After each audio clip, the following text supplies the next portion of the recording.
নমস্কাৰ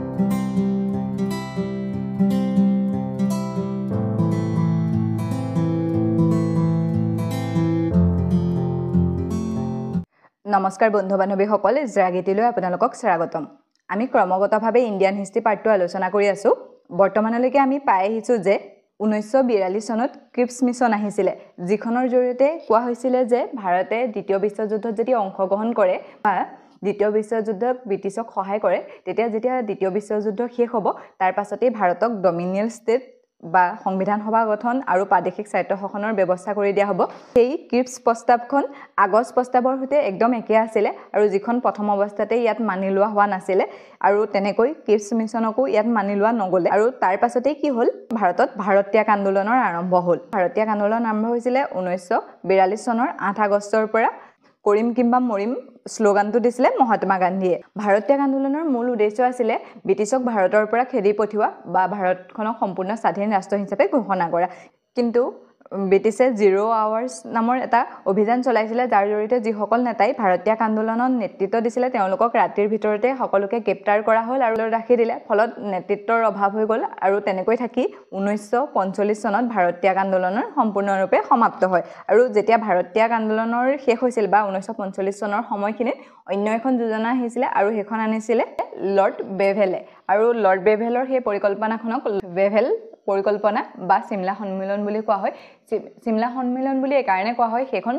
সন্মিলন চিমলাত অনুষ্ঠিত হৈছিলে আৰু সেইকাৰণে সেইখনক চিমলা সন্মিলন বুলি কোৱা হয়। ইয়াৰ মূল উদ্দেশ্য আছিলে যে ভাৰতত যিমানখিনি দল সংগঠন আছে সকলোকে লগ লগাব আৰু লগ লগাই তেওঁলোকৰ লগত আলোচনা কৰিব, যাতে ভাৰতত শান্তি বা স্থিৰতা বৰ্তি থাকে। আৰু সেই উদ্দেশ্যে বেভেল পৰিকল্পনা অনা হৈছিলে আৰু যিখিনি দল সংগঠন আছিলে সেই দল সংগঠনখিনিক চিমলাত গোটাই লৈছিলে। তেওঁ ভাৰতীয় নেতাসকলৰ লগত আলোচনা কৰি কৈছিলে যে আমাৰ ভাইচৰ, মানে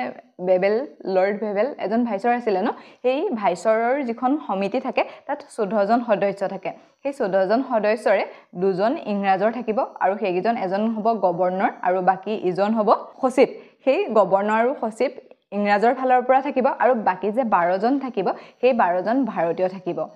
যেতিয়া 12জন থাকিব বুলি ক'লে, 12জনটো ধৰক বিভিন্ন দল সংগঠন আছে, চবৰ পৰাই থাকিব লাগিব। সেই সময়ত মুখ্য দল হিচাপে কংগ্ৰেছ আৰু মুছলিম লীগৰ কথাই ক'ব পাৰি। তেতিয়া ক'লে যে সেই 12জন সদস্যৰ 6জন মুছলমানৰ হ'ব আৰু 6জন অন্য ধৰ্মৰ হ'ব, মানে যিকোনো ধৰ্মৰ পৰা 6জন থাকিব আৰু মুছলমানৰ 6জন থাকিব। আৰু ইংৰাজে এটা কথা ভালকৈ জানিছিলে যে মুছলমানসকলক তেওঁলোকৰ নিজৰ লগত ৰাখিছিলে, তেওঁলোকক মানে সংখ্যালঘু কৰি তোমালোকক দমন কৰিছে, তোমালোকৰ মানে নিজৰ কাৰণে মাত মাতা, এনেকুৱাবিলাক কথা কৈ তেওঁলোকে সদায় নিজৰ লগত ৰাখিব খুজিছিলে। তেনেকৈ 6জন মুছলমানৰ পৰা আৰু 6জন অন্য ধৰ্মৰ পৰা থাকিব বুলি ক'লে। এই 6জন মুছলিম লীগৰ পৰা গ'ল আৰু তাত পুৰা মুছলিম লোকেই আছিলে, তাত কোনো প্ৰব্লেম নাছিলে। কিন্তু এই যে অন্য ধৰ্মৰ পৰা থাকিব বুলি ক'লে, তেতিয়া তাত কংগ্ৰেছে কি কৰিলে, প্ৰত্যেকটো ধৰ্মৰ পৰা তেওঁলোকে মানুহ ৰাখিবলৈ চালে। তাৰে হিন্দু 2জন আছিলে, মুছলমানৰ 1জন আছিলে আৰু অন্য ধৰ্মৰ বাকীকেইজন আছিলে। মুছলমান ধৰ্মৰ পৰা আব্দুল কালাম আজাদ আছিলে। তেতিয়া এই মুছলমান লীগে কি কৰিলে, প্ৰতিবাদ কৰিলে। তেওঁলোকে ক'লে যে তোমালোকৰ তাত কেলে মুছলিম ৰাখিছা, তোমালোকৰ তাত মুছলিম ৰাখিব নোৱাৰা। যদি মুছলিম তোমালোকৰ তাত থাকিবলৈ হয় তেনেহ'লে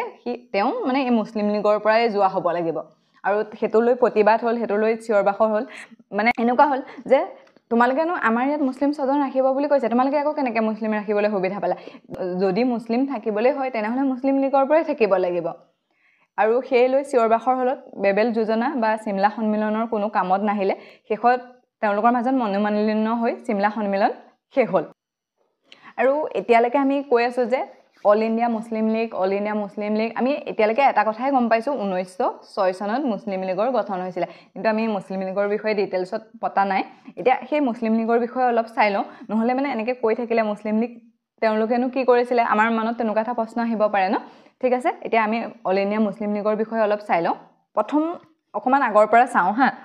মুছলিম লীগ গঠন হোৱাৰ আগতে তেওঁলোকৰো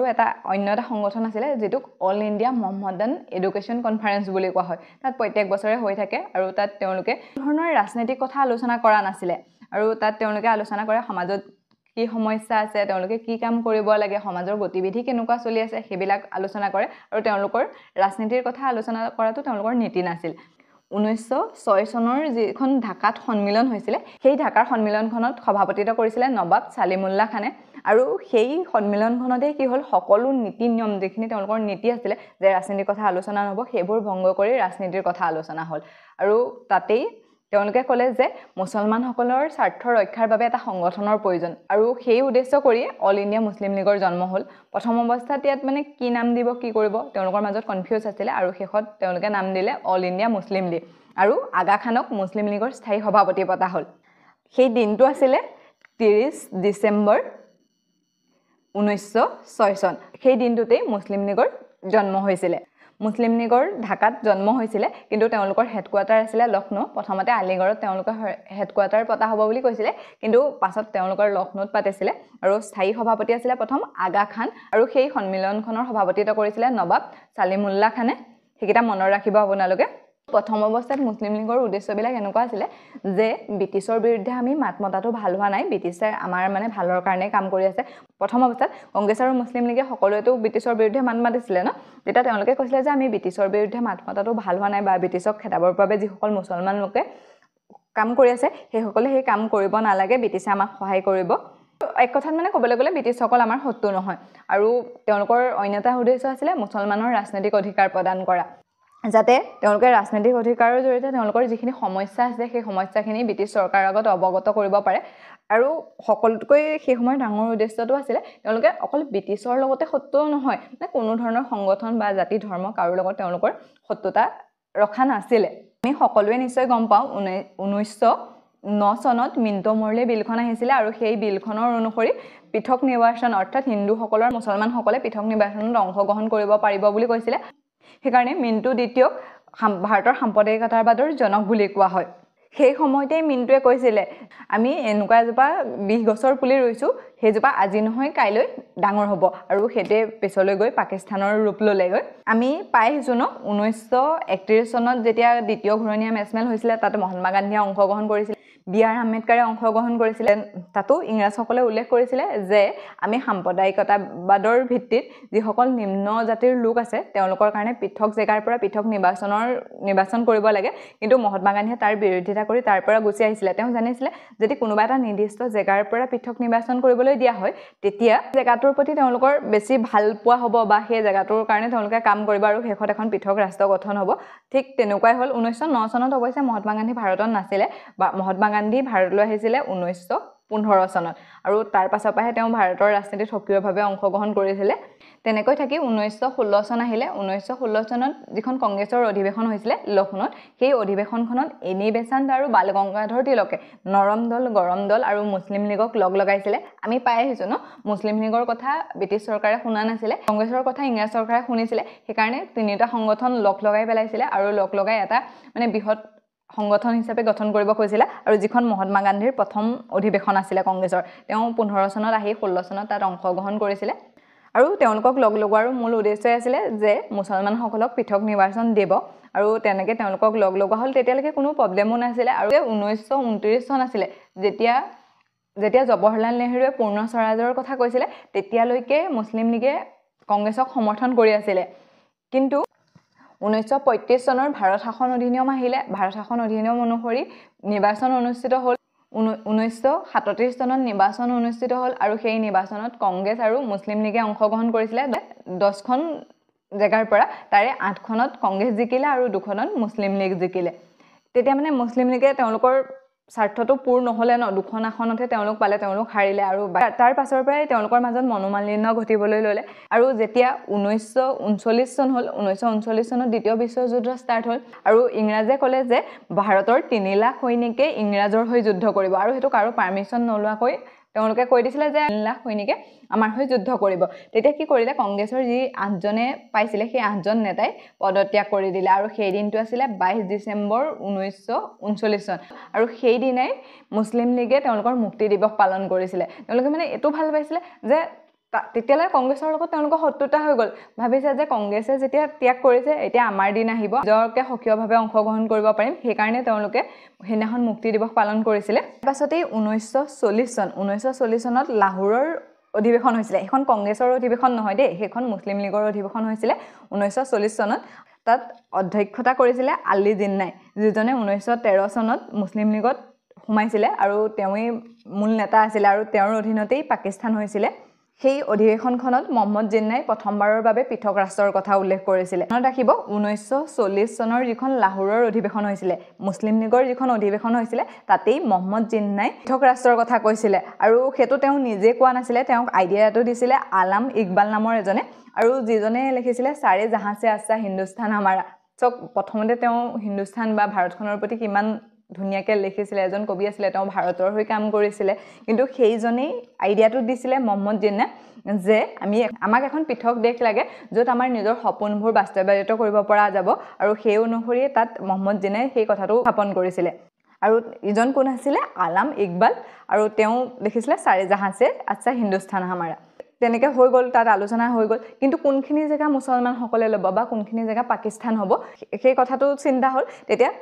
তেতিয়া স্যাৰ মহম্মদ ইকবালে এখন মেপ আঁকিছিলে যিখিনি জেগাত মুছলমানসকল বেছিকৈ আছে সেই জেগাখিনিক লৈ পেলাই তেওঁলোকৰ পৃথক ৰাষ্ট্ৰ হ'ব সেইখিনি আছিলে পঞ্জাব আফগানিস্তান কাষৰ অংশখিনি কাশ্মীৰ হিন্দ আৰু সেই লগাই মানে পঞ্জাবৰ পি আফগানিস্তানৰ এ কাশ্মীৰ কে হিন্দুৰ আই এনেকে লাগি পাকিস্তান হৈছিলে স্থানটো হৈছে হিন্দুস্তান যেনেকে জেগা সেই স্থানটো লগাই পাকিস্তান হৈছিলে আৰু প্ৰথমতে তেওঁলোকে বাংলাদেশ নিজৰ ফালে অন্তৰ্ভুক্ত কৰাও নাছিলে আৰু সেই শব্দটো উচ্চাৰণ কৰিছিলে চৌধুৰী ৰেহমত আলীয়ে ব্ৰিটিছসকলে গম পাইছিলে যদি মহম্মদ জিন্নাই নেতৃত্ব নিদিলে পাকিস্তান গঠনটো ইমান সম্ভৱ নহয় আৰু মহম্মদ জিন্নাই নিজে কৈছিলে যে মুছলিম লীগৰ ইমানো সামৰ্থ্য নাই যে এখন দেশ তাৰ পৰা ভাগ কৰি নিব আৰু একমাত্ৰ পাকিস্তান গঠন কৰিছো মহম্মদ জিন্নাই আৰু তেওঁ এটো কৈছিলে মহম্মদ জিন্না মুছলমানসকলৰ ধৰ্মীয় গুৰু নহয় মুছলমানসকলৰ তেওঁ ৰাজনৈতিক গুৰুহে এনেকুৱাও কোৱা হয় যে মহম্মদ জিন্না এজন হিন্দু লোক আছিল তেওঁ গুজৰাটৰ এটা পৰিয়ালত জন্ম হৈছিল কিন্তু কিবা বিশেষ কাৰণ তেওঁলোকৰ পৰিয়ালটো মুছলমানলৈ কনভাৰ্ট হৈছিলে শেষলৈকে মহম্মদ জিন্নাৰ টিবি বেমাৰো হৈছিলে কিন্তু যিসকল ব্ৰিটিছৰ ডাক্তৰ আছিলে তেওঁলোকে গম পাবলৈ দিয়া নাছিলে যে মহম্মদ জিন্নাৰ টিবি হৈছে কাৰণ তেওঁ গম পালে বা তেওঁৰ মৃত্যু হ'লে পাকিস্তান গঠন ব্ৰিটিছৰ কাৰণে একেবাৰে সম্ভৱ নাছিলে তেনেকৈ থাকি 1946 চনত অৰ্থাৎ মানে স্বাধীনতাৰ এবছৰৰ আগত সেইদিনাখন আছিলে 16 আগষ্ট সেই দিনটোতে তেওঁলোকে ডাইৰেক্ট একচন লৈছিলে আৰু ডাইৰেক্ট একচন লৈ কি হৈছিলে যিখিনি বংগ জেগা আছিলে তাত মানুহখিনিৰ মাজত মৰা কটা হৈ মানে তাত হিন্দু আৰু মুছলমানৰ সমান আছিলে মৰা কটা হৈ বহুত মানুহ মৰিছিলে আৰু তাক বাধা দিবলৈ কোনো অহা নাছিলে একমাত্ৰ মহাত্মা গান্ধীয়ে আছিলে যিজনে সেই যিমান যুদ্ধ মৰা কটা হৈ আছিলে তাৰ মাজত সোমাই আহিছিলে আৰু তেতিয়া তেওঁ বুজাইছিলে যে ইয়াৰ আগলৈকে তোমালোকেতো একেলগতেই যুঁজ কৰিছিলা তোমালোকে একেই ভাৰতৰ স্বাধীনতাৰ কাৰণে কাম কৰিছিলা এটা কি হৈ গ'ল আৰু কৈছিলে যে তোমালোকক এনেকে নিজৰ মাজতে মাৰধৰ কৰাত ব্ৰিটিছৰ হাত আছে আৰু সেই কাৰণে তোমালোকে এইবোৰ মানিব নালাগে আৰু ব্ৰিটিছৰ লোক যিসকল পুলিচ আছিলে সেই সময়ত ইনে তেওঁলোকক কিবা ক'বাত কাজিয়া এটা হলেও তেওঁলোক তাৰ মাজত সোমাই পৰে কিন্তু সেই যিখন মাৰা কটা হৈছিলে তাত ব্ৰিটিছৰ কোনো পুলিচ বা আৰ্মি অহা নাছিলে তেতিয়া হেতুও দেখুৱাই দিছিলে যে এতিয়াতো তোমালোকৰ কোনো অহা নাই আৰু সেই মানুহখিনিয়ে বুজি পাইছিলে মহাত্মা গান্ধীৰ ওচৰত মাফ খুজিছিলে তেতিয়াই ব্ৰিটিছে মহাত্মা গান্ধীক ওৱান মেন আৰ্মি বুলি কৈছিলে তেওঁ যে কৈছিলে তেওঁ এনেকুৱা এটা ইমান ডাঙৰ মাৰপিটৰ মাজত এটা বাউণ্ডাৰী কাম কৰি গুচি গ'ল আৰু তাতেই মহাত্মা গান্ধীয়ে কৈছিল যে যদি তোমালোকক পৃথক কোনোবা এটা জায়গা লাগে তেনেহলে মই মৰা বা মোৰ মৰাখৰ ওপৰতহে তোমালোকে পৃথক জায়গা কৰিব পাৰিবা কিন্তু মই জীয়াই থকালৈকে কৰিব নোৱাৰিবা কিন্তু ইংৰাজে সেইখন নিজৰ সিদ্ধান্তটো মানি ল'লে ভাৰত তেতিয়ালৈকে পৰাধীনে আছিল ভাৰতৰ নিজৰ কোনো সিদ্ধান্ত ল'ব পৰাকে শক্তিও নাছিলে আৰু ব্ৰিটিছসকলে সিদ্ধান্ত ল'লে আৰু সিদ্ধান্ত লৈ পাকিস্তান গঠন কৰিলে সেই অল ইণ্ডিয়া মুছলিম লীগ 1947 চনৰ 15 ডিচেম্বৰত ভংগ কৰা হয় ঠিক আছে আজিৰ ইম্পৰ্টেন্ট কেইটা এবাৰ চাই লওঁ 1945 চনত বেবেল পৰিকল্পনা বা বেবেল যোজনা আহিছিলে যিখনক চিমলা সন্মিলন বুলিও কোৱা হয় কাৰণ সেইখন চিমলাত অনুষ্ঠিত হৈছিলে আৰু সেইখন আহিছিলে 1945 চনত ইয়াৰ মূল উদ্দেশ্য আছিল ভাৰতত যিমানখিনি দল সংগঠন আছে সকলোকে লগাই তেওঁলোকৰ মাজত শান্তিপূৰ্ণভাৱে আলোচনা কৰা হ'ব আৰু যিখন ভাইছৰ পৰিষদ আছিল সেই পৰিষদৰ 14 জন সদস্যৰ 12 জন ভাৰতীয় সকলক নিযুক্তি কৰা হ'ব